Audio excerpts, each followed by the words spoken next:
दोस्तों नमस्कार, मैं पंडित सुभाष चंद्र मिश्रा। हमारे YouTube चैनल में आप सभी का स्वागत है। दोस्तों आज मैं आप सबके लिए लेकर आया हूँ माणिक रत्न की जानकारी। दोस्तों माणिक रत्न को रूबी भी कहते हैं। रत्नों का राजा है माणिक। माणिक किन लोगों को धारण करना चाहिए और माणिक किन लोगों को धारण नहीं करना चाहिए। माणिक रत्न धारण करने से किसको होगा लाभ और किसको होगा नुकसान, और मैं आपको ये भी बताऊंगा कि माणिक रत्न की कुछ विशेष खूबियां हैं। माणिक रत्न क्या क्या कर सकता है आपके जीवन में। दोस्तों सूर्य ग्रह का रत्न है माणिक। इस रत्न को धारण करना चाहिए, किसको नहीं करना चाहिए, धारण करना और नहीं करना, इसकी जानकारी मैं आपको आगे बताऊंगा। इस रत्न के पीछे वैज्ञानिक महत्व क्या है। यदि आप विद्यार्थी हैं, नौकरी करने वाले हैं या बिजनेस करते हैं, क्या यह रत्न आपको धारण करना चाहिए, इन सब की जानकारी आपको मैं बताऊंगा। दोस्तों आइए आपको बताते हैं। माणिक रत्न जो रत्न है वो सूर्य ग्रह का रत्न है। सूर्य जो ग्रह है वो ग्रहों का राजा है।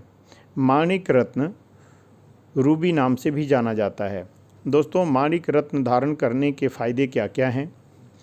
अभी आपको मैंने बताया था कि सूर्य जो ग्रह है वो ग्रहों का राजा है। यदि आपने माणिक रत्न पहना हुआ है, अपनी कुंडली के हिसाब से पहन लिया है, तो सूर्य रत्न धारण कर लिया है, तो एक बात और मैं आपको बता दूं कि कोई भी रत्न धारण करेंगे तो आप अपनी जन्म कुंडली की दिखाकर ही रत्न को धारण करें, रत्न को पहनें।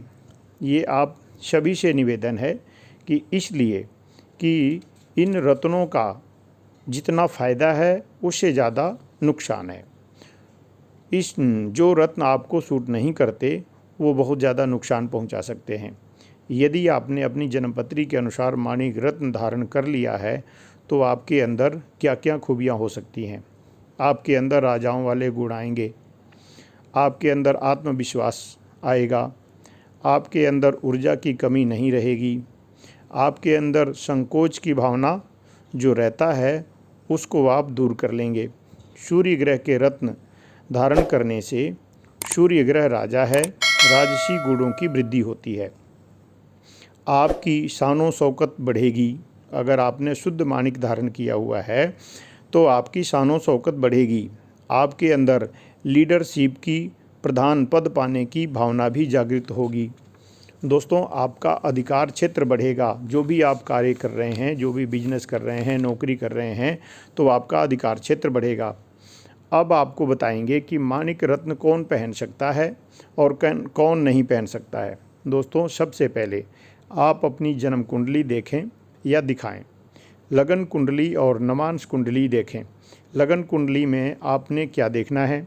यदि आपकी सिंह लगन की कुंडली है और आपकी सिंह राशि है तो आपके लग्नेश है सूर्य, और अंश कितना है, कम अंश पर अगर है सूर्य, तो दोस्तों जो ग्रह कमज़ोर होता है उसको बल देने के लिए, उसको प्रभाव बढ़ाने के लिए माणिक रत्न धारण करना चाहिए। आपका अगर सिंह लगन की कुंडली है और सूर्य अंशात्मक कम है तो सूर्य को बल देने के लिए आपको माणिक रत्न धारण करना चाहिए।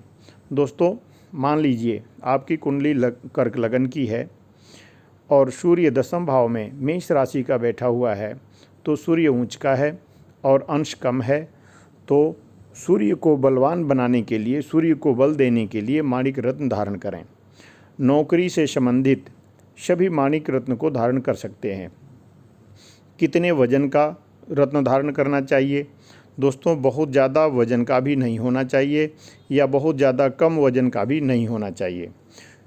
जो रत्न है वो आपके वजन के हिसाब से होना चाहिए, और ज्योतिषी से सलाह लेकर के ही रत्न ही धारण करें तो उत्तम रहेगा। दोस्तों माणिक रत्न सिंह राशि का रत्न है। मेष राशि और धनु राशि वाले भी इस रत्न को धारण कर सकते हैं। दोस्तों कितने कैरेट का रत्न धारण करने के लिए आपकी जन्म कुंडली देखनी पड़ेगी, सूर्य का अंश देखना पड़ेगा। ज़्यादा से ज़्यादा उसके बाद ही धारण करना चाहिए। अगर आपको हमारे से चाहिए तो आप हमारे से मंगवा सकते हैं। शुद्ध और लैब टेस्ट सर्टिफिकेट के साथ शुद्ध नेचुरल रूबी, नेचुरल माणिक आपको हमारे से प्राप्त होगा। आप हमारे से संपर्क कर सकते हैं। दोस्तों, माणिक रत्न की जानकारी, रूबी रत्न की जानकारी अगर आपको अच्छा लगे तो आप इस चैनल को सब्सक्राइब और वीडियो को लाइक शेयर ज़रूर करें। दोस्तों, आज के लिए इतना ही। आप सभी को जय श्री राम।